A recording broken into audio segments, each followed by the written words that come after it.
नमस्कार मेरे प्यारे भाइयों, मैं हूं अनुज और आप सुन रहे हैं हॉरर कहानी, वो भी मेरी जुबानी। दोस्तों, आज का हॉरर पॉडकास्ट एक कार ड्राइवर की है जिनका नाम साहिल है। तो चलिए अब यह कहानी साहिल जी के नजरिए से सुनते हैं। लेकिन उससे पहले आप लोगों से एक शिकायत है। आप लोग कहानी को पूरा सुनते हैं लेकिन लाइक नहीं करते हैं।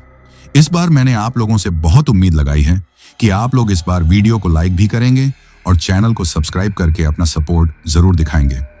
और अगर आप लोग चाहते हैं कि आपका नाम वीडियो में लिया जाए तो कमेंट में अपना नाम और अपने शहर का नाम जरूर लिखें। तो अब ज्यादा समय नहीं लेते हैं, चलिए कहानी की शुरुआत करते हैं। दोस्तों, मेरा नाम साहिल है और मैं उत्तर प्रदेश के फतेहपुर जिले में रहता हूं। आज जो बात मैं आप लोगों को बताने जा रहा हूं वो कोई कहानी नहीं है।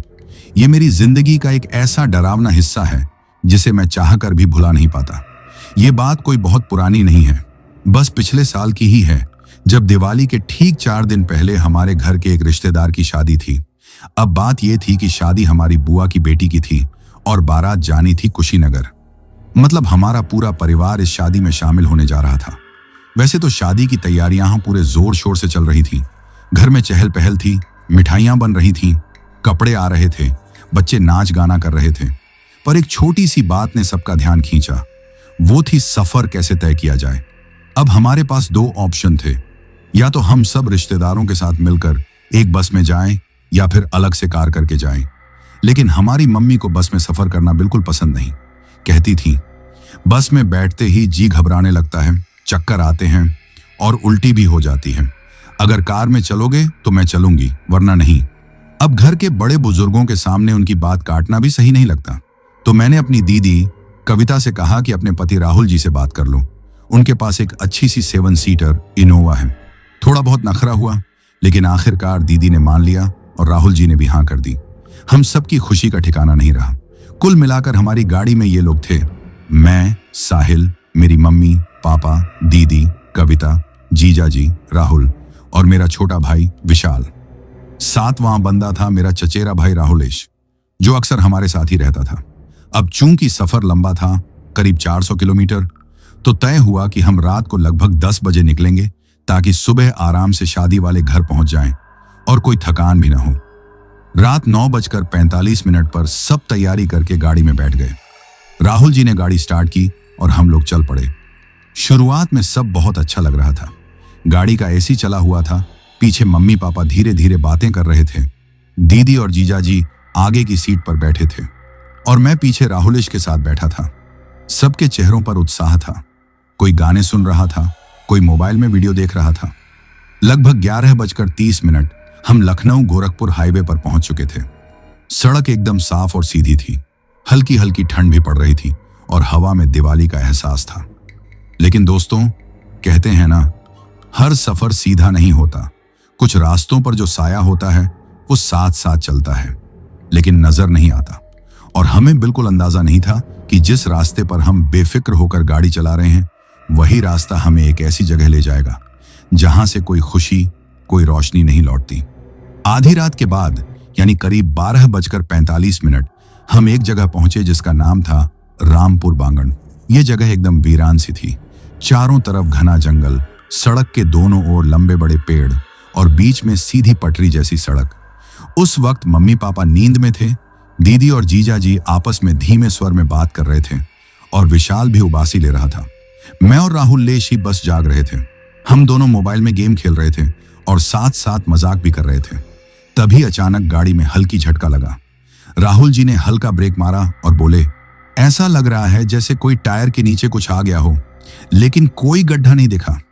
मैंने तुरंत झांक कर बाहर देखा, लेकिन सड़क पर कुछ नहीं था। सब वैसा ही था जैसा पिछली कई किलोमीटर से था। मैंने कहा, राहुल भैया, शायद कोई छोटा जानवर रहा होगा। इस इलाके में वैसे भी बहुत जंगली चीजें होती हैं। उन्होंने भी सिर हिलाया और गाड़ी फिर से आगे बढ़ गई। लेकिन अब माहौल कुछ अजीब सा लगने लगा था। ना जाने क्यों मुझे ऐसा लग रहा था कि पीछे की सीट पर कोई अजनबी हवा बैठी है। ठंडी हवा गाड़ी के अंदर तक आ रही थी, जबकि खिड़कियां बंद थीं। मैंने राहुल से कहा, भाई तुझे कुछ अजीब नहीं लग रहा? उसने मुझे देखा, थोड़ी देर चुप रहा, फिर बोला, अबे तू भी ना डरपोक है, भूत वूत कुछ नहीं होता। मैंने हंसने की कोशिश की, लेकिन दिल के अंदर जो बेचैनी थी वो हंसी में नहीं छिप सकी। उस वक्त रात के करीब 12:45 या 1 बजे का वक्त रहा होगा। गाड़ी चल रही थी, लेकिन माहौल में कुछ अजीब सा भारीपन आ गया था। ना कोई गाड़ी दिखाई दे रही थी, ना कोई आवाज, बस पेड़ों की सरसराहट और गाड़ी के टायर की हल्की हल्की घरघराहट। मैंने खिड़की से बाहर झांका तो सड़क के किनारे सफेद कुत्ते जैसा कुछ भागता दिखाई दिया। मैं चौंक गया। राहुल भैया, ब्रेक मारो जरा, मैंने अचानक कहा। राहुल जी ने तुरंत ब्रेक मारा। दीदी चौंकी। क्या हुआ साहिल? मैंने कहा। कुछ दिखा बाहर, कुछ अजीब सा, राहुल जी ने पूछा।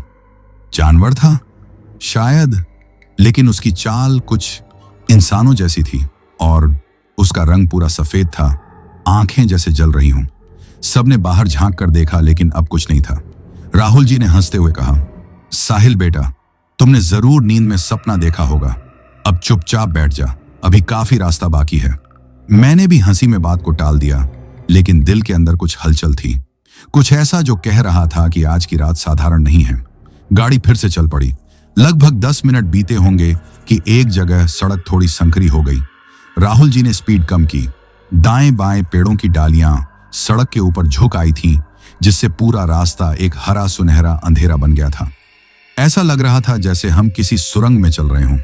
फिर अचानक गाड़ी खुद ब खुद रुक गई। ना कोई ब्रेक मारा गया, ना कोई एक्सीडेंट, लेकिन गाड़ी वहीं के वहीं बंद हो गई। राहुल जी ने घबराकर इग्निशन ऑन करने की कोशिश की। घू घू की आवाज आई, लेकिन इंजन स्टार्ट नहीं हुआ। क्या हुआ? पापा उठ गए।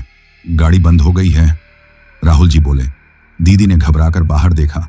यहां तो एक भी घर नहीं है, कोई दुकान तक नहीं। अरे, मोबाइल के टॉवर भी गायब हो गए। मैंने मोबाइल निकाला, नो नेटवर्क। सबका चेहरा एकदम स्याह पड़ गया। विशाल ने धीरे से पूछा, भैया अब क्या होगा? मैंने राहुल जी से कहा, गाड़ी का बोनट खोल के देखिए, शायद वायर लूज हो गया हो। हम दोनों बाहर निकले। हवा में अजीब सी ठंडक थी, जैसे कोई सांस लेकर हमारे गले में छोड़ रहा हो। राहुल जी ने बोनट खोला, लेकिन सब कुछ सही लग रहा था।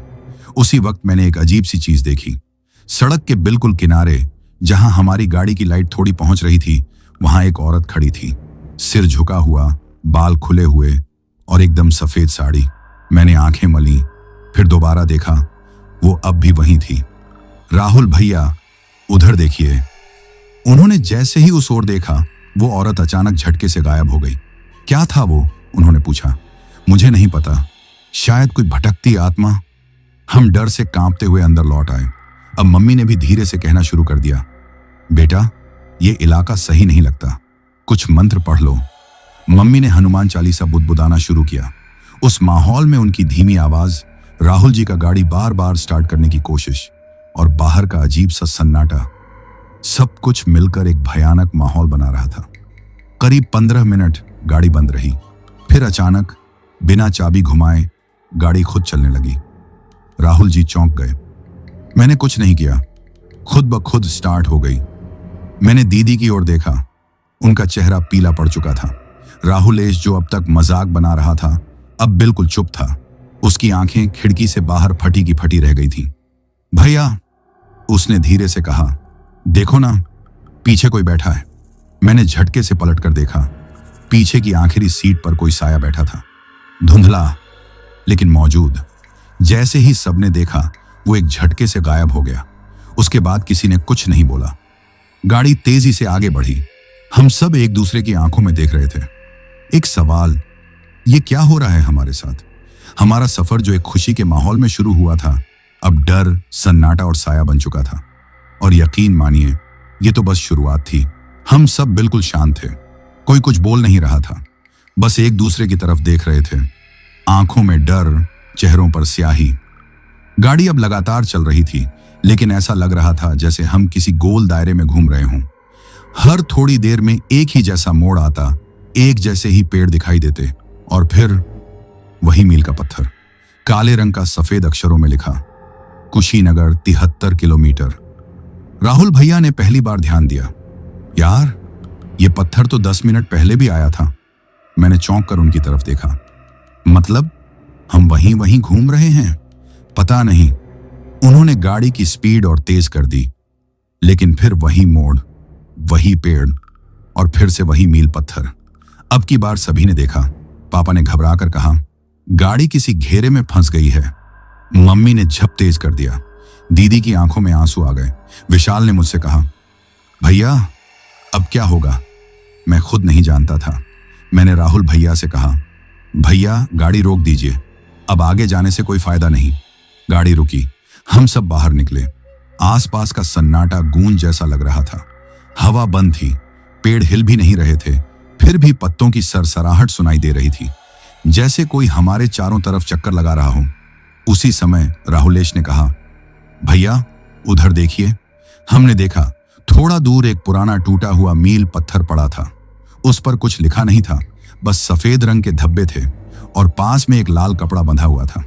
ऐसा लग रहा था जैसे किसी झाड़ फूंक के लिए रखा गया हो।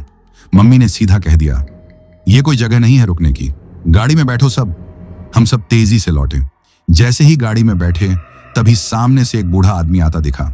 झुकी कमर, एक लाठी और सिर पर गमछा। राहुल भैया ने गाड़ी का शीशा नीचे किया।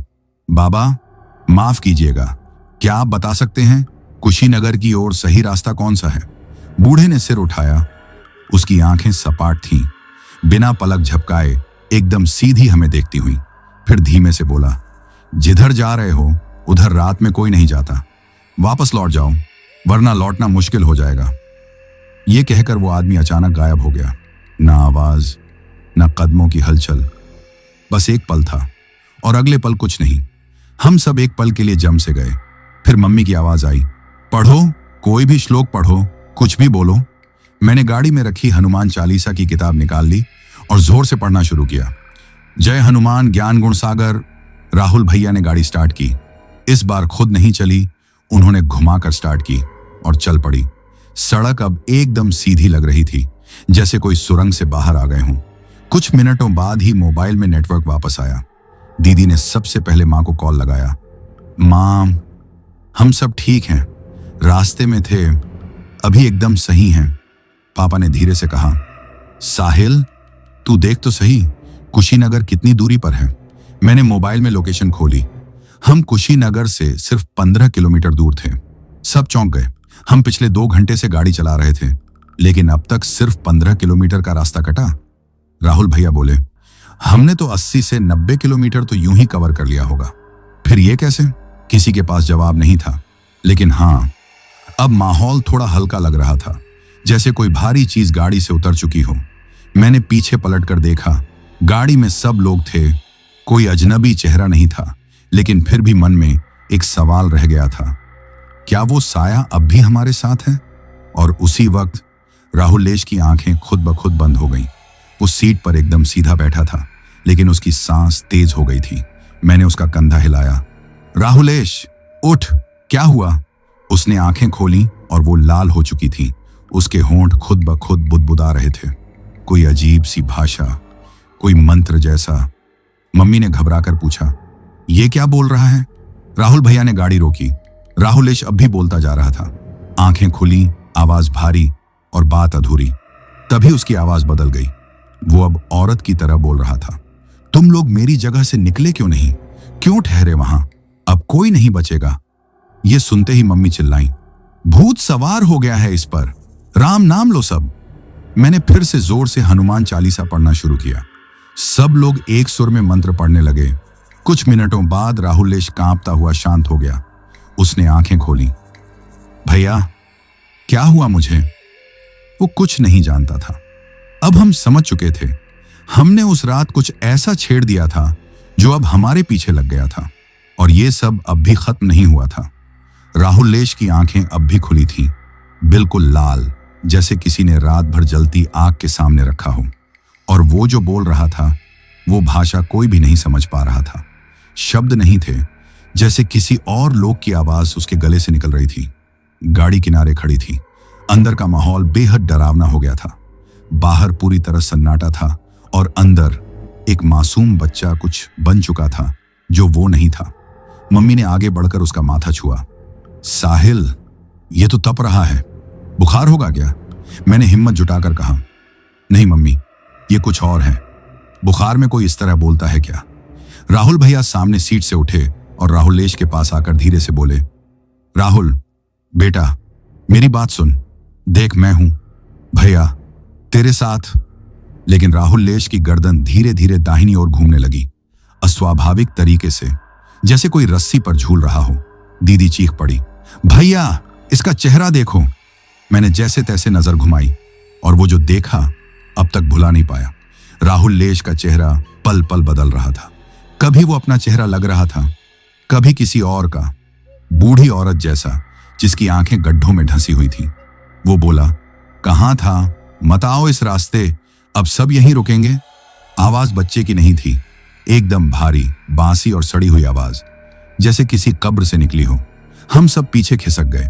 मम्मी ने तुरंत गाड़ी के डैशबोर्ड से गंगा जल की शीशी निकाली जो हमेशा रखी रहती थी, और कुछ बूंदें उसके ऊपर छिड़की। तुरंत चीख निकली, इतनी जोर की कि कार के शीशे तक कांप उठे। राहुलेश की गर्दन झटके से सीधी हुई, आंखें बंद हुई और वो बेहोश हो गया। एक पल की सांस सी थम गई थी। फिर पापा ने कहा, जल्दी चलो, कुशीनगर बस पास ही है, किसी मंदिर में रुकते हैं। राहुल भैया ने गाड़ी फिर से स्टार्ट की और इस बार हम सब चुपचाप बैठे रहे। मम्मी उसके सिर पर हाथ फेर रही थी, दीदी रो रही थी और मैं बस खिड़की से बाहर देख रहा था, कहीं वो सफेद साड़ी वाली औरत फिर न दिख जाए। रास्ते में एक छोटा सा गांव आया, बेलवाड़ी।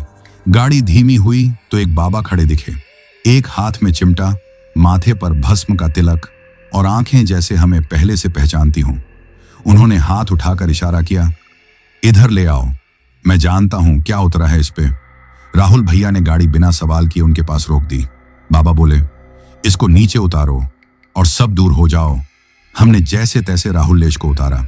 बाबा ने गाड़ी के सामने गोबर से एक गोल घेरे जैसी आकृति बनाई और उसके बीच राहुलेश को लिटा दिया।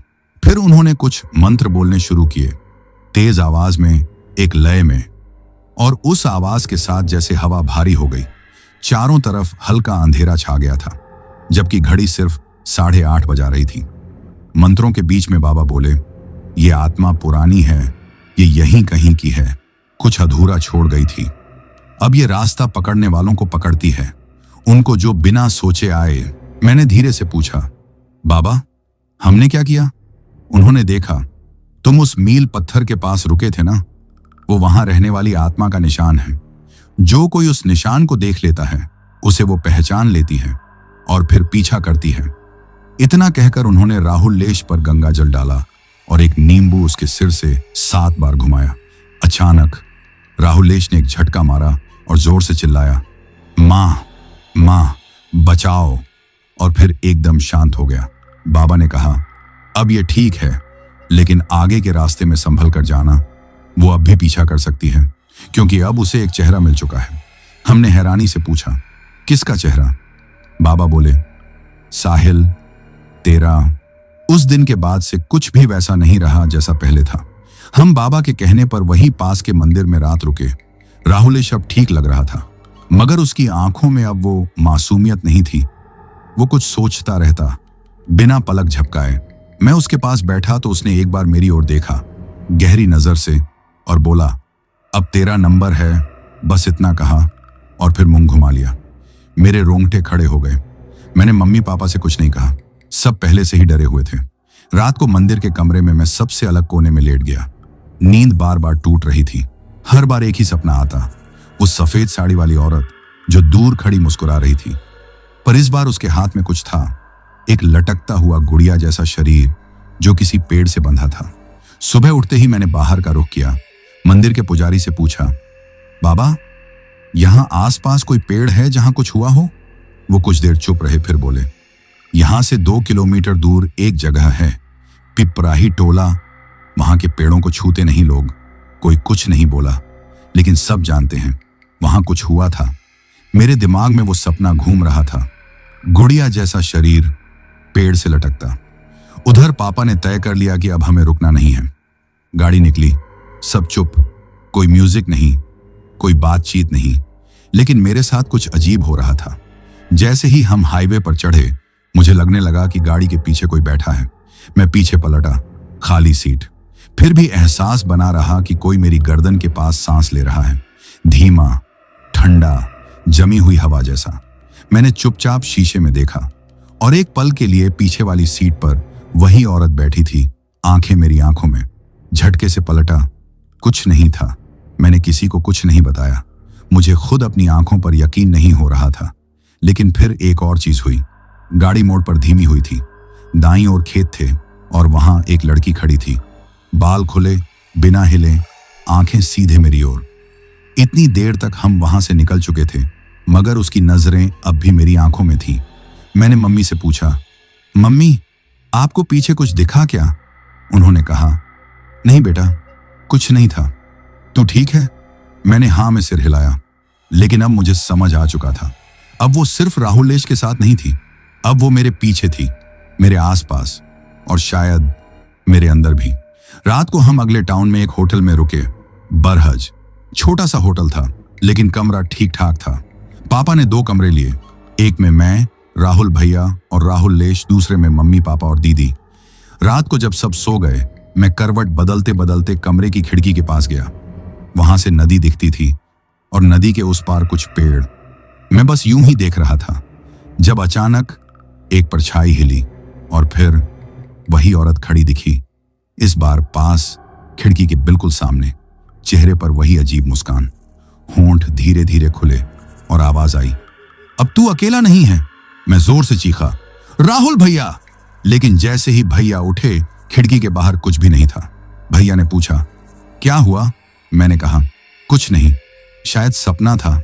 लेकिन अब मुझे पता था यह सपना नहीं था। अब डर मेरा पीछा नहीं कर रहा था, अब वो मेरे साथ चल रहा था। अगली सुबह हम जल्दी उठ गए। पापा ने कहा, आज ज्यादा देर नहीं करनी है, सीधे पटना के पास वाले गांव पहुंचेंगे जहां चाचा रहते हैं। राहुलेश अब शांत था, मगर उसकी आंखें अभी भी डर से भरी थीं। वो कुछ बोलता नहीं था, बस मेरी तरफ देखता रहता, खामोश, बिना पलक झपकाए। गाड़ी फिर चल पड़ी, सब शांत। हम जैसे ही बरहज से बाहर निकले, एक पुरानी कोठी सी दिखी, टूटी फूटी दीवारें, आधे गिरे हुए छत। मैंने पापा से पूछा, ये क्या जगह है? पापा बोले, ये पुरानी हवेली है, पहले राजा ठाकुर रहते थे यहाँ, अब तो वीरान है। सुना है किसी औरत ने यहीं जान दी थी, कोई चोर था जिसने उसे। उन्होंने बात अधूरी छोड़ दी। मुझे कुछ होने लगा, सिर हल्का चकराया और अचानक मेरी आंखों के आगे अंधेरा सा छा गया। जब होश आया तो मैं गाड़ी में ही था, सब मुझे घूर रहे थे। बेटा तू ठीक है? मम्मी ने पूछा। मैंने हाँ में सिर हिलाया, पर मेरे अंदर कुछ बदल चुका था। अब मेरे सामने एक और जगह थी, हवेली के अंदर का दृश्य। जैसे मैं वहां था, एक लड़की करीब 20-22 साल की, लाल चुनरी में, बाल खुले, हंस रही थी। और फिर अचानक चीख, दरवाजा बंद और बहुत सारी परछाइयां। बचाओ! मेरे कानों में गूंज रहा था।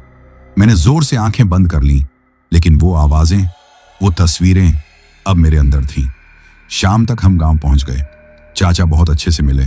उनका घर थोड़ा अलग था, गांव से थोड़ा बाहर, खुला मैदान, चारों ओर खेत, सब कुछ शांति भरा। पर मुझे शांति नहीं मिल रही थी। रात को चाचा के घर के पास एक कुआं था। मैं बाहर हवा खाने निकला तो वहां एक बूढ़ी औरत बैठी मिली, झुकी कमर, बाल बिखरे। मैंने पूछा, अम्मा आप कौन? वो बोली, जिसे तुम देख रहे हो वो अब तक चैन नहीं पा सकी। मैं चौंका। कौन? उसने मेरी ओर देखा।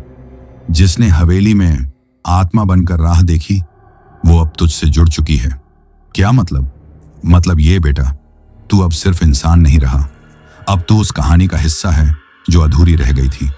वो तुझे दिखा रही है, उसका दर्द, उसकी मौत और उसका इंतजार। किसका इंतजार? जिसने उसे धोखा दिया था, वो अब भी जिंदा है और वो चाहती है कि तू उसे ढूंढे।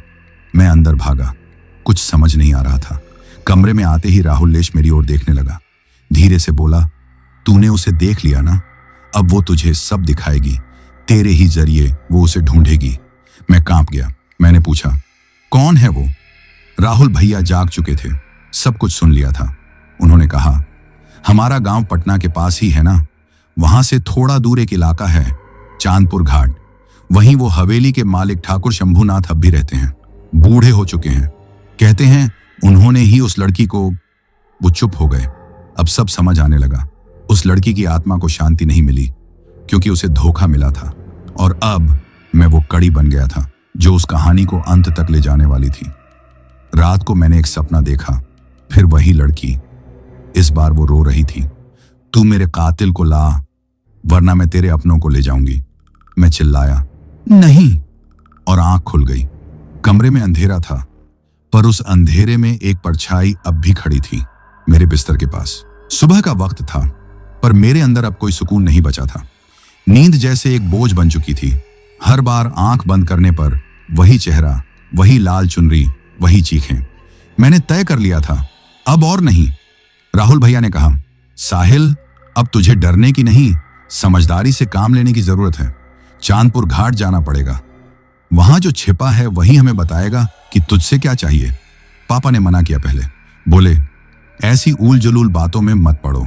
लेकिन मम्मी चुप थी, उनकी आंखों में भी अब डर था।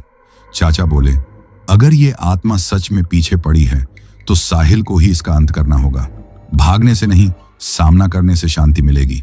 हमने तय किया, चांदपुर घाट जाना ही होगा। दोपहर में मैं, राहुल भैया और चाचा जी की जीप से निकले। रास्ता सुनसान था, पेड़ों के झुंड, कहीं कहीं झोंपड़ियां और दूर दूर तक बस वीरानी। रास्ते में एक पुराना शिव मंदिर पड़ा। वहां एक पुजारी मिले, उम्र दराज पर नजर गहरी। उन्होंने हमें रोका। कहां जा रहे हो बेटा? मैंने बताया, चांदपुर घाट। उनका चेहरा पल में बदल गया। वहां कुछ अधूरा है, पर जो जा रहा है वो पूरा हो जाएगा। पर कौन बचेगा ये नहीं पता। राहुल भैया बोले, क्या आप जानते हैं वहां क्या है? पुजारी धीरे बोले, बहुत साल पहले वहां ठाकुर शंभूनाथ ने अपने घर की नौकरानी को जान से मार दिया था। लड़की गरीब थी पर दिल की साफ। ठाकुर ने प्यार का नाटक किया, फिर जब वो मां बनने वाली हुई तो उसे हवेली में बंद करके मार दिया। मेरी सांसें रुक गईं। उसकी आत्मा आज भी उस इलाके में भटकती है। जो भी वहां रात में गया वापस नहीं लौटा। लेकिन तुम जाओगे तो शायद वो सब दिखाएगी जो वो जीते हुए नहीं दिखा पाई। पुजारी ने मुझे एक लाल धागा दिया, इसे बांध लेना, ये तेरी हिम्मत को बनाए रखेगा। हमने धन्यवाद कहा और आगे बढ़े। शाम होते होते हम चांदपुर घाट पहुंच गए। वहां सिर्फ एक टूटी हवेली थी और उसके पीछे गंगा बह रही थी। हवेली के दरवाजे पर मकड़ी के जाल, झाड़ियां और सन्नाटा। पर जैसे ही मैं पास गया, दरवाजा खुद ब खुद खुल गया। चाचा ने कहा, हमें सावधानी से अंदर जाना होगा। अंदर धूल, पुरानी लकड़ी की गंध और एक भारीपन महसूस हुआ, जैसे कोई हर सांस पर नजर रखे हुए हो। मैं धीरे धीरे चल रहा था और फिर मुझे वही लाल चुनरी दिखी, सीढ़ियों के नीचे हवा में लहराती हुई, जैसे कह रही हो, पीछे आओ। मैं खींचता चला गया। राहुल भैया ने मुझे रोका, रुक, अकेले मत जा। लेकिन अब कुछ मेरे काबू में नहीं था। मैं एक कमरे तक पहुंचा। वहां दीवारों पर पुराने खून के धब्बे थे और बीचों बीच एक लकड़ी का झूला जो अपने आप हिल रहा था। मैंने सुना, मैं जिंदा थी, वो आया और मुझे मार दिया। मैंने पूछा, तुम कौन हो? दीवार पर अचानक लिखा उभर आया, मैं सरिता हूं। सरिता, तुम मुझसे क्या चाहती हो? मुझे इंसाफ चाहिए। मुझे उसका चेहरा फिर से देखना है और तुझे दिखाना है कि उस रात क्या हुआ था। और फिर मेरे चारों ओर का समय रुक गया। मैंने देखा एक जवान ठाकुर शराब में धुत एक मासूम लड़की को जबरदस्ती खींच रहा था। लड़की रो रही थी, कह रही थी, मुझे मत मारो ठाकुर साहब, मेरे पेट में तुम्हारा बच्चा है। लेकिन ठाकुर ने उसे एक झटके में दीवार पर पटक दिया। खून, चीख और फिर सन्नाटा। मैं जोर से चीखा, बस करो। सब कुछ गायब हो गया। कमरे में अंधेरा था और मैं अकेला था। बाहर आया तो चाचा और राहुल भैया मुझे ढूंढ ही रहे थे। मैंने कहा, मैंने सब देखा। उसका नाम सरिता था और वो चाहती है कि हम ठाकुर शंभूनाथ को लाएं, उसे सामने खड़ा करें। राहुल भैया बोले, ठाकुर अब भी वहीं रहते हैं, हवेली से थोड़ी दूरी पर एक पुरानी कोठी में। मैंने कहा, कल हम वहीं जाएंगे। रात हम वहीं रुके, पर रात के 3 बजे मुझे फिर आवाज आई, साहिल। मैं उठा, कोई पास खड़ा था, लाल चुनरी। वो धीरे से बोली, ध्यान रखना, वो अब भी ताकतवर है और अगर उसने तुझे पहचान लिया तो वो तुझे भी मार देगा। मैंने पूछा, तुम क्या चाहती हो? सिर्फ एक बार उसका सामना और फिर मैं चैन से सो जाऊंगी। सुबह की ठंडी हवा में चांदपुर घाट की हवेली और भी वीरान लग रही थी, जैसे रात की परछाइयां अभी तक लिपटी हों उस पर। लेकिन अब डर नहीं था, अब मेरे अंदर एक आग थी। सरिता की आंखों में जो दर्द मैंने देखा वो कभी नहीं भूल सकता। हम तीनों, मैं, राहुल भैया और चाचा, जीप में सवार होकर ठाकुर शंभूनाथ की कोठी की ओर निकले। वो कोठी घाट से करीब 4 किलोमीटर दूर एक ऊंचे टीले पर थी, इकलौती इमारत जो अब भी खड़ी थी, लेकिन जैसे अपने भीतर बहुत कुछ छुपाए बैठी थी। रास्ते में चाचा बोले, साहिल, तेरे पास जो सच्चाई है उसे साबित करने के लिए सबूत चाहिए। अगर तू उसे सीधे कहेगा कि तू सरिता की आत्मा से मिला है तो वो तुझे पागल कहकर भगा देगा। मैं बोला, तो फिर क्या करूं? राहुल भैया ने कहा, उससे बात कर जैसे तुझे उसके अतीत का कुछ नहीं पता, लेकिन तू उसके जवाबों से सच्चाई खींच कर लाएगा। धीरे धीरे ठाकुर की कोठी में एक बूढ़ा नौकर मिला, झुकी कमर, आंखों पर मोटा चश्मा। हमने कहा, ठाकुर साहब से मिलना है? वो कुछ पल हमें देखता रहा, फिर धीरे से अंदर बुला लिया। ठाकुर अब बूढ़े हो चुके थे, करीब 75 साल उम्र, लेकिन चेहरे पर वो रौब अब भी कायम था। सफेद धोती, ऊंचा कुर्ता और भारी आवाज। कौन हो तुम लोग? उन्होंने पूछा। मैंने कहा, मेरा नाम साहिल है, मैं लेखक हूं, पुराने इलाकों की कहानियों पर रिसर्च कर रहा हूं। चांदपुर घाट की हवेली पर एक किताब लिखनी है। ठाकुर कुछ पल चुप रहे, उनकी आंखों में एक झिझक थी, पर उन्होंने हामी भर दी। अच्छा, क्या जानना चाहते हो? मैंने धीरे धीरे बात शुरू की। वो हवेली बहुत सालों से वीरान है। लोग कहते हैं वहां किसी औरत की आत्मा भटकती है। कभी कोई नौकरानी रहती थी वहां। ठाकुर का चेहरा पल में सख्त हो गया। लोग बकवास करते हैं, हवेली मेरी जायदाद थी, नौकर चाकर आते जाते रहे। मैंने कहा, कोई सरिता नाम की लड़की थी? अब ठाकुर की नजर मेरी आंखों में अटक गई। तुम बहुत सवाल कर रहे हो लड़के, राहुल भैया ने बीच में कहा। दरअसल हमारे साथ अजीब घटनाएं हुई हैं। हमें शक है कि जो आत्मा है वो शायद उसी सरिता की है। ठाकुर उठ खड़े हुए। बकवास है ये सब, कोई आत्मा वात्मा नहीं होती। अब तुम लोग जा सकते हो। चाचा ने कहा, हम चले जाएंगे ठाकुर साहब, लेकिन सच्चाई से भागना आपके बस की बात नहीं है। हम कोठी से बाहर निकले, लेकिन अब हम जानते थे ठाकुर को सरिता का नाम याद है और वो घबरा रहा है। रात को हम वापस चांदपुर घाट की हवेली में पहुंचे। सरिता की आत्मा ने फिर मुझे पुकारा। मैंने कहा, मैं ठाकुर से मिला था, वो सच से भाग रहा है, लेकिन मैं नहीं भागूंगा। दीवार पर शब्द उभरे। वो मेरे साथ जो हुआ सब जानते हैं, पर किसी ने कुछ नहीं कहा।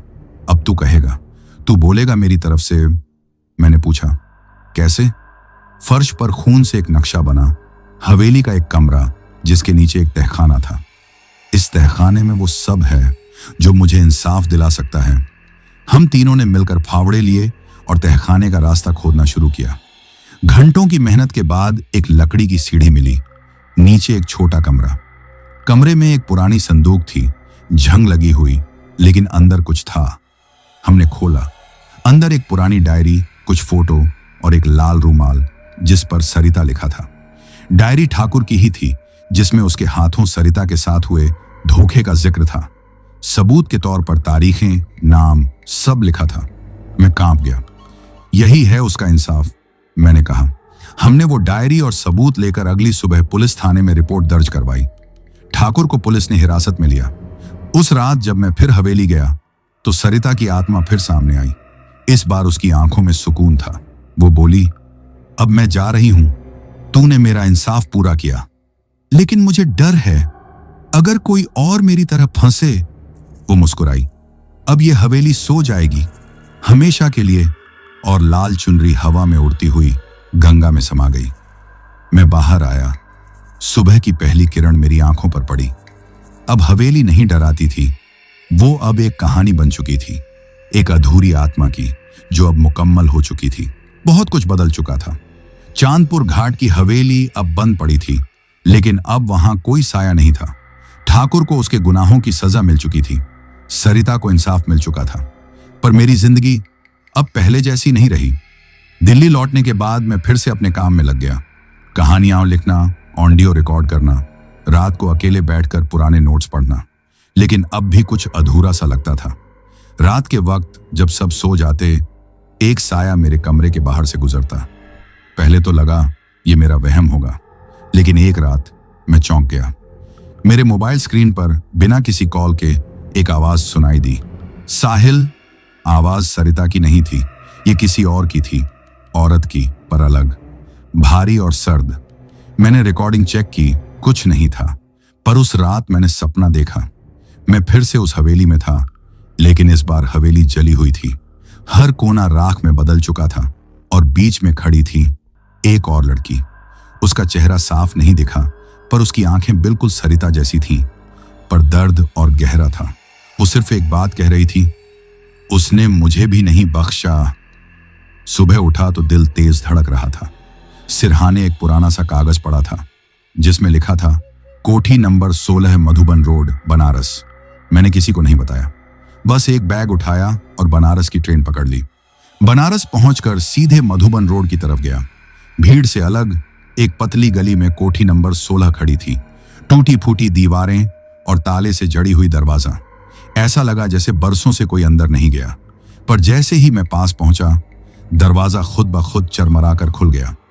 अंदर घुसते ही एक ठंडी लहर सी बदन से टकराई। दीवारों पर धूल की मोटी परत थी, लेकिन बीच के कमरे में दीवार पर किसी ने ताजा खून से कुछ लिखा था। अब मेरी बारी है। मैं पीछे मुड़कर भागने ही वाला था कि दरवाजा बंद हो गया। कमरे में सन्नाटा पसरा था, लेकिन हवा में एक जाना पहचाना डर समाया हुआ था, वैसा ही जैसा पहली बार चांदपुर घाट की हवेली में महसूस किया था। लेकिन यह साया सरिता नहीं थी, यह कोई और था, और ज्यादा गुस्से में, ज्यादा अधूरा। मैंने जेब से सरिता की लाल चुनरी का टुकड़ा निकाला, जो मैंने हमेशा अपने पास रखा था। उसका रंग थोड़ा फीका हो चुका था, लेकिन जैसे ही मैंने उसे कमरे में फैलाया, दीवारें कांपने लगी। एक लड़की की चीख गूंज उठी, दर्द में डूबी हुई, मदद मांगती हुई। अगले ही पल एक धुंधली आकृति सामने आई, झुकी कमर, उलझे बाल और आंखों से बहता काला पानी। मैं रेखा हूं, उसने कहा। ठाकुर ने सिर्फ सरिता के साथ नहीं, मेरे साथ भी। मैं पीछे हटने लगा, लेकिन उसने कहा, मुझे भी इंसाफ चाहिए, मत भाग, तू ही आखिरी सहारा है। मैं वहीं जमीन पर बैठ गया। रेखा की आत्मा धीरे धीरे मुझे अपने बीते पल दिखाने लगी, जैसे कोई फिल्म चल रही हो। ठाकुर की हवेली, उसकी कोठियां, उसके गुनाह, और वो सभी लड़कियां जिन्हें उसने धोखा दिया। सरिता पहली नहीं थी और रेखा आखिरी नहीं। मैं कांप उठा। इसका मतलब एक नहीं, कई आत्माएं थीं। ठाकुर का सच सरिता तक सीमित नहीं था। यह तो सिर्फ एक चेहरा था, अभी बहुत कुछ उजागर होना बाकी था। मैंने रेखा से वादा किया, तेरा भी इंसाफ होगा। अब ये मेरी कहानी नहीं, तुम सबकी कहानी है। रेखा मुस्कुराई और गायब हो गई। दरवाजा फिर से खुला। मैं बाहर आया, लेकिन अब मेरी आंखों में एक और आग थी। बनारस लौटने के बाद मेरी नींद उड़ चुकी थी। रेखा की कहानी ने मेरे दिल दिमाग को पूरी तरह हिला दिया था। सरिता की आत्मा को शांति मिल चुकी थी, पर रेखा और न जाने कितनी और लड़कियां उस हवेली की राख में कैद थीं। अब यह सिर्फ एक डरावनी कहानी नहीं थी, ये एक अधूरा सच था, जिसे मैं किसी भी हाल में सामने लाना चाहता था। मैंने सबसे पहले बनारस के लोकल रिकॉर्ड्स खंगाले, गुमशुदा लड़कियों की रिपोर्ट, पुराने केस जिनकी कोई सुनवाई नहीं हुई थी, और तभी मुझे पहली बार उस नाम से सामना हुआ। ठाकुर अजय सिंह राठौर। सरिता की फाइल में जिस ठाकुर का जिक्र था, वही नाम यहां भी बार बार आ रहा था। पर सबसे चौंकाने वाली बात यह थी कि ये सब केस हादसा बताकर बंद कर दिए गए थे। रेखा, पूजा, संजना, मीनाक्षी और भी न जाने कितने नाम, सबकी फाइल पर एक ही नोट, लड़की घर छोड़कर चली गई। संदिग्ध गतिविधि नहीं मिली। मैं समझ गया, कोई बहुत ताकतवर आदमी ये सब दबा रहा था। मैंने धीरे धीरे इन लड़कियों के परिवारों से मिलना शुरू किया। कई लोग तो बात करने को तैयार ही नहीं थे, शायद डरते थे, पर कुछ ने जो बताया वो रोंगटे खड़े कर देने वाला था। हर एक लड़की आखिरी बार एक ही जगह जाती थी, चांदपुर के पास बनी एक पुरानी कोठी, वही इलाका जहां सरिता को आखिरी बार देखा गया था। अब मेरा शक यकीन में बदल चुका था। ठाकुर की हवेली के नीचे एक और रहस्य छुपा था। उस रात मैं फिर से उस हवेली के खंडहर में गया, लेकिन इस बार अकेला नहीं था। मेरे साथ था विक्रम, एक स्थानीय युवक जो कुछ साल पहले खुद वहां चौकीदारी करता था। उसकी बहन भी अचानक गायब हो गई थी और उसने तब से ठाकुर को खोजने की कसम खा ली थी। हम दोनों रात करीब 2 बजे खंडहर पहुंचे। चारों तरफ सन्नाटा, पर हवा में अजीब सी सरसराहट थी, जैसे हवेली खुद हमें बुला रही थी। जैसे ही हम अंदर घुसे, नीचे तहखाने की तरफ से एक हल्की सी रोशनी दिखी। विक्रम ने कहा, इस दरवाजे के अंदर कभी किसी को नहीं जाने दिया जाता था। ठाकुर खुद यहां आता था और फिर घंटों तक कोई आवाज नहीं आती थी। हमने उस दरवाजे को धकेला और सीढ़ियां उतरने लगे। नीचे की हवा बासी थी, सड़ी हुई, और दीवारों पर अजीब अजीब निशान थे, जैसे किसी ने नाखूनों से खुरच कर नाम लिखे हों। रेखा, पूजा, सरिता, सबके नाम। अंदर एक कमरा था, छोटा सा, लोहे की जंजीरों से जड़ा हुआ। कमरे के बीचों बीच एक लकड़ी की चौकी थी और उसके चारों ओर तांत्रिक चिन्हों से भरी दीवारें। विक्रम बोला, ठाकुर किसी बाबा के साथ मिलकर इन लड़कियों पर कुछ करता था। मुझे वो धुंधली सी आकृति याद आई जो रेखा के साथ थी। क्या ये सिर्फ शोषण की कहानी थी या कोई और गहरा खेल? मैं चौकी के नीचे झुका। वहां एक पुरानी सी डायरी मिली, धूल से भरी, पर उसके पन्नों में एक एक राज कैद था। शक्ति के लिए बल जरूरी है, मासूम औरतों की पीड़ा से आत्मिक सिद्धि संभव है। मैं कांप उठा। ठाकुर सिर्फ एक दरिंदा नहीं था, वो एक अंधविश्वासी तांत्रिक भी था। उसने लड़कियों की जान सिर्फ हवस में नहीं ली थी, बल्कि अपनी सिद्धि के लिए उन्हें जिंदा बलि बनाया था। इतने में अचानक कमरे की बत्तियां झपकने लगी। एक भारी सी आवाज गूंजी, तुमने फिर दरवाजा खोला साहिल। हम दोनों चौंक उठे। उस कमरे की दीवारों से धुआं निकलने लगा और उसी धुंध से ठाकुर की शक्ल उभरी। पर यह कोई आत्मा नहीं थी, ये एक चेतावनी थी। इस बार अगर रुके नहीं तो तू भी इसी चौकी पर होगा। विक्रम ने जेब से लाइटर निकाला और दीवार के एक कोने में आग लगा दी। हम दोनों भागे। पूरा तहखाना जलने लगा। शायद वहां की आत्माएं अब आजाद होना चाहती थीं। हम बाहर आकर सांसें संभाल ही रहे थे कि एक बूढ़ा आदमी हमारे सामने खड़ा था, सिर पर साफा, आंखों में डर। उसने कहा, ठाकुर की मौत तो बस शुरुआत थी। उसने जो बीज बोए थे उनका पेड़ अब बन चुका है। मैंने पूछा, तू कौन है? उसने कहा, उसका पुजारी। मैं और विक्रम उस खंडहर से जैसे तैसे बाहर निकले ही थे कि वो बूढ़ा हमारे सामने खड़ा हो गया। धूप जल रही थी, पर उसके चेहरे पर कोई डर नहीं था। कपड़े मैले थे, आंखें बुझी हुई और होंठों पर एक अजीब सी हंसी। मैंने फिर पूछा, तू कौन है? उसने कहा, मैं उस पाप का गवाह हूं जो तुमसे पहले किसी ने देखना चाहा ही नहीं। विक्रम भड़क गया, अगर तू ठाकुर का आदमी है तो तुझे अभी छोड़ेंगे नहीं। वो बूढ़ा हंसा, अब तो ठाकुर भी नहीं बचा बेटा, पर उसकी परछाई अभी जिंदा है। मैंने उसे शांत होकर बैठाया। हम एक पुराने पीपल के पेड़ के नीचे बैठ गए। मैंने कहा, सब साफ साफ बता दो बाबा, किस खेल का हिस्सा थे तुम लोग? वो बोला, मैं सिर्फ एक पुजारी था, गांव की छोटी सी मंदिर में पूजा करता था। पर फिर एक दिन ठाकुर ने बुलवाया, कहा, कुछ ऐसा करवाना है जिससे सत्ता मिले, जिससे लोग डरें। विक्रम बोला, सत्ता के लिए लड़कियों की बलि दी? बूढ़ा मुस्कुराया, जैसे अब कुछ भी छुपाने को नहीं बचा था। सिर्फ बलि नहीं, उनकी चीखें, उनका डर, उनका आखिरी सांस लेना, सब कुछ उस हवेली की जमीन में समा जाता था और उसी से ठाकुर को शक्ति मिलती थी। मैं थरथरा गया। तूने रोका क्यों नहीं? बूढ़ा चुप रहा, फिर कहा, डर गया था। एक बार एक लड़की को छुड़ाने की कोशिश की, ठाकुर ने मेरे बेटे की जिंदा खाल उतरवा दी। कुछ पल सन्नाटा रहा, फिर उसने मेरी ओर देखा, पर तू रुका मत बेटा, जो तू कर रहा है करते रहा, क्योंकि अब इन आत्माओं को इंसाफ चाहिए। मैंने पूछा, क्या तू जानता है कि अभी भी कोई है जो ये सब जारी रखे हुए हैं? वो बोला, हाँ, ठाकुर मर गया, पर उसका चेला नरेश अब वही सब कर रहा है। अब वो तंत्र साधना का नया गुरु बन चुका है। कहाँ मिलेगा वो? बूढ़े ने कहा, गांव से 6 किलोमीटर दूर पुराने कुएं के पास एक खेत है। रात में वहीं जाता है, पूजा करता है। हमने फैसला किया, आज रात वहीं जाकर उसका पर्दाफाश करेंगे। रात करीब 1 बजे मैं, विक्रम और बूढ़ा तीनों उस खेत के पास पहुंचे। कुएं के पास एक झोपड़ी जैसी जगह थी, पर उसके अंदर से हल्की रोशनी आ रही थी।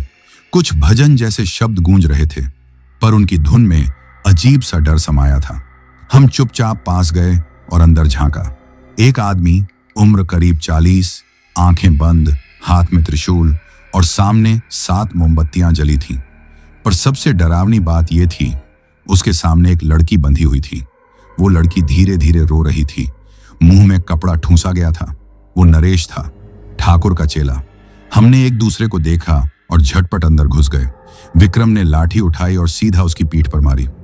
नरेश चौंका लेकिन मुस्कुराया। तुम लोगों को लगा यह सब बंद हो जाएगा? जिस जमीन पर एक बार चढ़ावा चढ़ता है वो फिर कभी शांत नहीं होती। हमने उस लड़की को छुड़ाया और नरेश को बांध दिया। बूढ़े ने कहा, इस बार इसकी बलि नहीं, इसे जिंदा सबके सामने लाया जाएगा।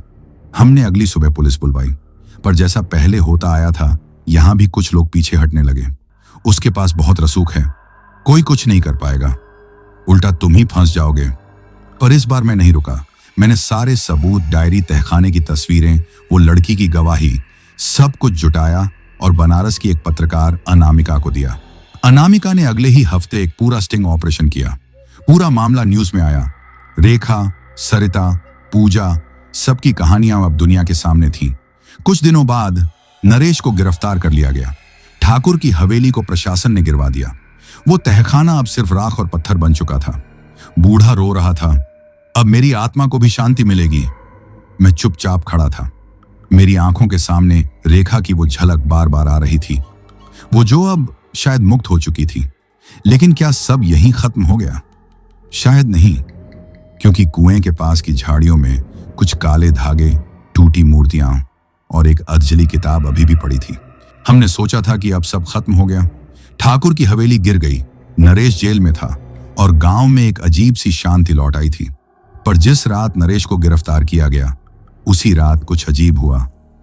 मैं गांव के उसी कमरे में था जहां पहले रुका करता था। विक्रम तो अपने घर चला गया था और बाबा, वो बूढ़ा पुजारी, मंदिर के पीछे वाले कक्ष में सो रहा था। करीब रात के 2 बजे अचानक मेरी नींद खुली। कमरे में बहुत सर्दी थी, जबकि बाहर गर्मी का मौसम था। दरवाजा अपने आप धीमे से चर्रर की आवाज के साथ खुला। मैंने टॉर्च जलाई, कोई नहीं था। पर तभी दरवाजे के पास जमीन पर कुछ लिखा दिखा, मुक्ति अधूरी है। मैं कांप गया। फिर खिड़की के पास कुछ सरसराहट हुई। मैंने दौड़कर झांका, पर सिर्फ वो अधझला पीपल का पेड़ दिखा जो हवेली से हटाए गए मलबे के पास उग आया था। अगले दिन मैं बाबा के पास गया। बाबा, क्या किसी की आत्मा अब भी बंधी हुई है? बाबा बहुत देर चुप रहे, फिर बोले, हवेली सिर्फ एक प्रतीक थी, असल में वो बलियां, वो चीखें जमीन में समा गई थी। जब तक पूरी सच्चाई सबके सामने नहीं आएगी, तब तक मुक्ति अधूरी ही रहेगी। मैंने पूछा, तो अब क्या करना होगा? बाबा बोले, वो कुआं जहां बलियां दी जाती थी, अब भी वहां कुछ ऐसा है जो सब बांधे हुए हैं। हम तीनों, मैं, विक्रम और बाबा, उस पुराने कुएं पर दोपहर को पहुंचे। चारों ओर सन्नाटा था, जैसे जगह ही मर चुकी हो। कुएं के पास वही टूटी मूर्तियां, राख और एक अधजली किताब पड़ी थी। मैंने किताब उठाई। उसमें तांत्रिक क्रियाओं के मंत्र थे और आखिरी पन्ने पर एक नाम लिखा था, पूनम। पूनम, एक और लड़की, एक और आत्मा जो शायद कभी जली ही नहीं थी। विक्रम ने कहा, इसका तो नाम किसी ने नहीं लिया था। बाबा बोले, शायद ये वो आखिरी बलि थी जिसे अधूरा छोड़ दिया गया था और अब वही आत्मा सबकी मुक्ति रोक रही है। हमें उस कुएं की सफाई करनी थी। बाबा ने कहा, इसमें नीचे एक कक्ष है जहां अंतिम बलि की तैयारी की जाती थी। हमने गांव से 2 मजदूर बुलाए और सबके सामने कुएं की खुदाई शुरू करवाई। करीब 10 फुट नीचे एक पत्थर की पटिया मिली। उसे हटाते ही नीचे एक छोटा सा कक्ष दिखा और उसकी दीवारों पर खून के हाथों की छाप। हम तीनों नीचे उतरे। हवा भारी थी, जैसे कोई सांस ले रहा हो। दीवारों पर नाम लिखे थे, रेखा, सरिता, पूजा और आखिरी में पूनम। पर पूनम का नाम आधा अधूरा लिखा गया था। बाबा बोले, बलि से पहले ही वो लड़की मर गई थी, शायद आत्महत्या कर ली थी और उसकी आत्मा अब अधूरी क्रिया में फंसी हुई है। अचानक दीवार पर एक दरार उभरने लगी। हम तीनों डर के मारे पीछे हटे। वो दरार एक चिर परिचित आवाज में बदल गई, मुझे भी इंसाफ दो, मुझे नाम दो, मुझे मुक्ति दो। मैंने बाबा की ओर देखा। बाबा ने पूजा शुरू की। एक थाली में जलते दीपक, कुछ चावल और एक चूड़ी रखी। बोले, उसका नाम लो बेटा, वो सिर्फ पहचाने जाने की मांग कर रही है। मैंने जोर से कहा, पूनम, हम माफी चाहते हैं, तुम्हारा नाम मिटा नहीं सकते। तुम भी इस कहानी का हिस्सा हो। अब तुम्हें भी मुक्ति मिलनी चाहिए। तभी दीवार की दरारें और खुली। एक पल को लगा जैसे वहां धुआं फैला और फिर सब शांत। दीवार पर वो अधूरा नाम अब पूरा हो चुका था, पूनम। हम तीनों चुपचाप वापस ऊपर आए। कुएं को मिट्टी से भरवा दिया गया और उसके ऊपर एक छोटी सी समाधि बनवा दी। अब हवेली नहीं रही, ठाकुर नहीं रहा, नरेश सलाखों के पीछे है और अब पूनम भी मुक्त। बाबा ने कहा, अब शायद यह गांव असली शांति में जी पाएगा। लेकिन जैसे ही हम वापस लौटने लगे, मुझे पीछे से किसी ने पुकारा, धीरे से, हवा में, जैसे कोई फुसफुसा रहा हो, धन्यवाद। मैं मुस्कुराया। शायद अब सच में सब खत्म हो चुका था। जब मैंने वो धन्यवाद सुना था, तब समझ गया था कि अब शायद मेरी जिंदगी की सबसे डरावनी, सबसे रहस्यमयी कहानी का आखिरी अध्याय पूरा हो गया है। लेकिन सच्चाई ये थी कि ये कहानी वहीं खत्म नहीं हुई थी। कुएं को बंद करवाने के बाद हम लोग थोड़े दिनों तक गांव में ही रुके। बाबा ने कहा था कि 7 दिन तक उस समाधि के पास दीपक जलाना जरूरी है। मैंने और विक्रम ने मिलकर वो काम किया। हर रात हम उस चुपचाप समाधि के पास बैठकर एक दिया जलाते, कुछ देर वहीं बैठते और फिर लौट आते। शांति सी लगती थी वहां। 7वें दिन आखिरी बार दीपक जलाया गया। हमने बाबा से विदा ली। विक्रम अपने गांव चला गया और मैं शहर लौट आया। अब सब कुछ सामान्य हो चला था। मैंने दोबारा गाड़ी चलाना शुरू कर दिया। शहर में एक छोटी सी नौकरी पकड़ ली। पर हर रात जब अकेले लेटता तो मन में वो गांव घूम जाता, वो हवेली, वो चुप्पी, वो आवाजें। पर अब डर नहीं था, बस यादें थीं। एक दिन फोन आया विक्रम का, भाई सब कुछ ठीक है, पर बाबा अब नहीं रहे। मैं कुछ पल चुप रहा। शायद उनका काम पूरा हो गया था। मैंने बस इतना कहा। कुछ हफ्ते बाद मुझे एक पोस्ट कार्ड मिला, बिना नाम का। बस उस पर लिखा था, जो कहानी तुमने जानी वो अब औरों तक पहुंचे, क्योंकि कई आत्माएं सिर्फ सुने जाने से मुक्त होती हैं। एक भटकी आत्मा। शरीर में सिहरन दौड़ गई। शायद वो पूनम का ही संदेश था, या शायद उन सब का जिनकी आवाजें कभी सुनी ही नहीं गईं। उस रात पहली बार मैंने खुद को रिकॉर्ड करते हुए ये कहानी बोलनी शुरू की। जैसे जैसे बोलता गया, सब आंखों के सामने फिर से आने लगा।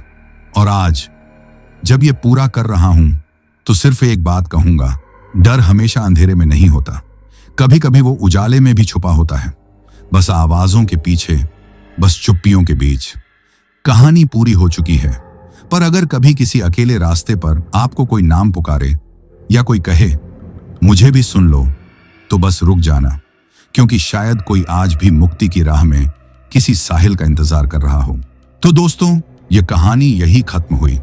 अब जिन भाइयों ने अपना नाम वीडियो में कमेंट किया था, उनका नाम लेते हैं। साजन भाई पंजाब से, मिहिर शाह एंड फैमिली अहमदाबाद से, श्यामलाल भाई नागालैंड से, आदित्य भाई राजगीर इंडिया से, शिवा पाटिल भाई इंडिया से, आक्रमूल भाई इंडिया से, राहुल प्रजापति गुजरात से, अनुज कुमार बिहार से, राहुल महतो बिहार से, शिव प्रसाद पाटिल महाराष्ट्र पुणे से, कृष्णा भुजेल भाई इंडिया से, अनिल चौहान भाई बिहार से, संजय कुमार भाई दिल्ली से, चांद अली खान भाई हरियाणा से, समीम भाई हैदराबाद से, अजय अग्रवाल भाई उत्तर प्रदेश से, बालासवेर भाई ओडिशा से, सैफली भाई झारखंड से, बिमल भाई नेपाल से, शकील भाई जम्मू कश्मीर से, अफरोज भाई मुंबई से, विशाल भाई मुंबई से, अमित जाटव भाई आजमगढ़ से, तलवंडी भाई पंजाब से, साहिल खान भाई नागपुर महाराष्ट्र से, मंसूर भाई वेस्ट बंगाल से, कृति भाई ओडिशा से, तौसिफली भाई बिहार से, विवेक भाई दुबई से, अशोक भाई नेपाल से, स्मार्टी रोहन सिंह भाई इंडिया से, अंकुल भाई बीसलपुर से, करीना क्वीन पौरी घरवाल उत्तराखंड से, विशाल विस्टा भाई नेपाल से, रंजना कुलदीप भाई अबोहर से, मुराद खान भाई इंडिया से, किरण दास वेस्ट बंगाल से, सक्षम भगत भाई पंजाब से, वसीम अहमद नागपुर महाराष्ट्र से, आफ्ताब आलम खान भाई इंडिया से, आमिर भाई नेपाल से, हरीश भाई कर्नाटक से, रिम्बाटो मरिंग भाई मेघालय से, शब्बीर हुसैन सऊदी से, आजाद आलम भाई झारखंड से, अंकित भाई दिल्ली से, राजू भाई सूरत गुजरात से, माफिया भाई इंडिया से, सुशील भट्ट छेत्री भाई काठमांडू नेपाल से, नितेश बाबू इंडिया से, विवेक जाट भाई उत्तर प्रदेश से, मोहम्मद साहिल भाई उत्तर प्रदेश से, विकास भक्ति भाई असम से, कदीर अहमद आजाद भाई कश्मीर पाकिस्तान से, सुनील राम भाई अनूपगढ़ से, अजीत भाई सिक्किम से, महेश राज भाई कानपुर से, दुलाप मेचे भाई नेपाल से, गजेंद्र गिरी भाई फिनलैंड से, भाई निखिल अस्थाना भाई कानपुर से, नदीम खान भाई ढाका बांग्लादेश से, रिंकू भाई ओडिशा से, देवेश भाई मुजफ्फरपुर से, गुरदीप भाई इंडिया से, अशोक भाई ओडिशा कथतपुर से, राजेश सिंह भाई उत्तराखंड से, मोहम्मद नूरेन खान भाई बिहार से, कौंग कान भाई असम से, विपिन भाई बुलंदशहर से, संत बहादुर भाई इंडिया से, श्रेय चौहान रुड़की से, सचिन कुमार हरिद्वार उत्तराखंड से, नवाब अली भाई दिल्ली से, विकास जोशी भाई नेपाल काठमांडू से, सुनीता मालिक मध्य प्रदेश से, मोहम्मद टाबरक भाई इंडिया से, तुषार भाई इंडिया से, दीपक भाई त्रिलोकपुरी से, सानू भाई बिहार से, परवीन भाई ओडिशा से, आस्था बरेली से, सुल्तान खान भाई असम से, मोहम्मद वसीम भाई सीतापुर उत्तर प्रदेश से, आश्विन भाई इंडिया से, अंकुश बंसल भाई आगरा से, सनी भाई तारानगर से, मिलन भाई सिक्किम से, सुनील जाट भाई इंडिया से,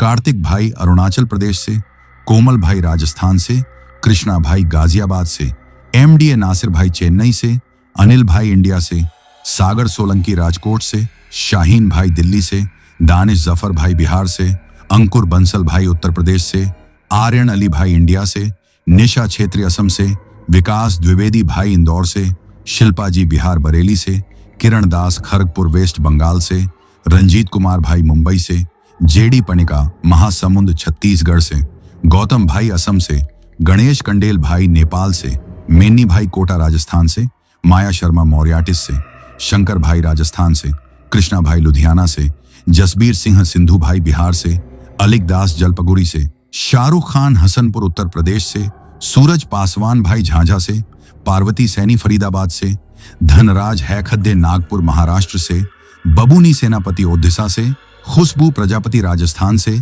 शिवम गुप्ता भाई आजमगढ़ से, निहारिका संबालपुर ओडिशा से, सूरज भाई मौर्याटिस से, हैरी गुजर भाई दिल्ली से, गुड्डा भाई सहरसा बिहार से, मनु भाई जफराबाद से, मोहन ठाकुर भाई नेपाल से, विक्की भाई दिल्ली से, सुनील भाई चंडीगढ़ से, विक्रम ठाकुर कबीरधाम छत्तीसगढ़ से, हरिकिशन सक्सेना भाई हाथरस से, रितेश उबाले भाई नासिक से, सुखप्रीत सिंह जालंधर पंजाब से, कृष्णा भाई गाजियाबाद से, अजय भाई इंडिया से, शत्रु मार्टिन भाई अरुणाचल प्रदेश से, कृणाल भगत भाई महाराष्ट्र से, विनेश कुमार भाई हाथरस से, कमलेश भाई महाराष्ट्र से, सुब्रात दास भाई ओडिशा से, दीप क्षेत्र भाई कोलकाता से, आरव फिरोजपुर से, उत्तम हलदार भाई नोएडा उत्तर प्रदेश से, कुणाल राव भाई उदयपुर राजस्थान से, अक्षय भाई देहरादून से, आसिफ भाई कराची पाकिस्तान से, सुखजीत सिंह और गुरमन सिंह फिरोजपुर पंजाब से, मितेश भाई गुजरात से,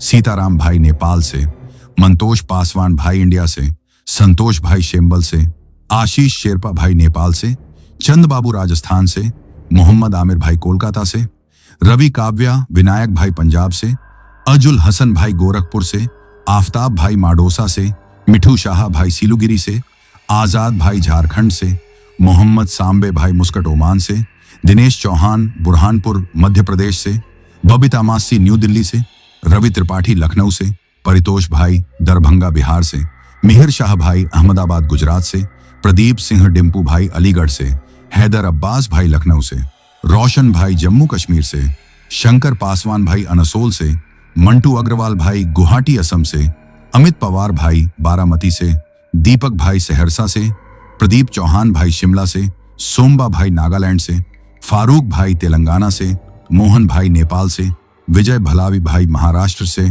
नागेश गोरे भाई हैदराबाद से, विश्वादीप घोष भाई माथाभंगा से, विनोद गुरुंग भाई दुबई से, रवि जायसवाल भाई सोनभद्र से, वाजिद भाई पाकिस्तान से, सोहम भाई चंडीगढ़ से, प्रदीप भाई शिमला से, आकाश एक्का भाई इंडिया से, स्मृति रंजन ओडिशा से, रानूगिरी दुबई से।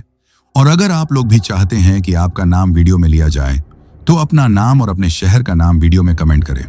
अगर आपको यह कहानी पसंद आई हो तो वीडियो को लाइक और चैनल को सब्सक्राइब करें ताकि और भी डरावनी कहानियां आप तक पहुंच सकें। कहानी को अंत तक सुनने के लिए दिल से धन्यवाद दोस्तों। आज के लिए बस इतना ही, मिलते हैं जल्द ही कुछ नई कहानियों के साथ। तब तक के लिए अपना ध्यान रखिए।